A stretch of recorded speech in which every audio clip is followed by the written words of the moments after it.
Lalmonirhat railway ডিভিশনের এরকম অসংখ্য রেল ক্রসিং রয়েছে যেখানে কোনো গেট নেই, এমনকি কোনো গেটম্যানও নেই। ফলে প্রতিনিয়ত এসব রেল ক্রসিংয়ে দুর্ঘটনা ঘটলেও কর্তৃপক্ষ দীর্ঘ সময়ও কোনো ব্যবস্থা গ্রহণ করেনি।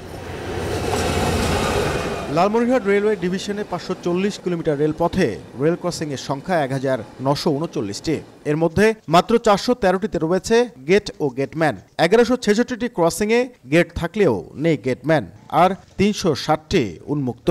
হাজার হাজার লক্ষ লক্ষ কোটি টাকা লোপাট হতে দেখেছি রেল খাতে। রেল ক্রসিং এ কয় টাকা খরচ হবে আমরা জানি যে কয়েক লক্ষ টাকা মতো খরচের ব্যাপার আছে। তার জন্য এখানে রেল ক্রসিং গুলো রেল গেট বসায়, লোকবল নিয়োগ দেয়। কোনো রেল ক্রসিংয়ে শুধু সাইনবোর্ড ঝুলিয়ে দায় সেরেছে রেলওয়ে কর্তৃপক্ষ।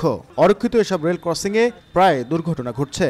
স্থানীয়দের অভিযোগ, রেলওয়ে কর্তৃপক্ষকে বারবার জানালেও কোনো সমাধান মেলেনি। রিক্সা ভ্যান এদিক দিয়ে খুব অ্যাক্সিডেন্ট হয় এখানে শীতকালে। দেখাও যায় না গাছপালার জন্য ট্রেন কত দূরে আছে, দেখে যে সিগন্যাল নিয়ে যাবে এরকমও পাওয়া যায় না।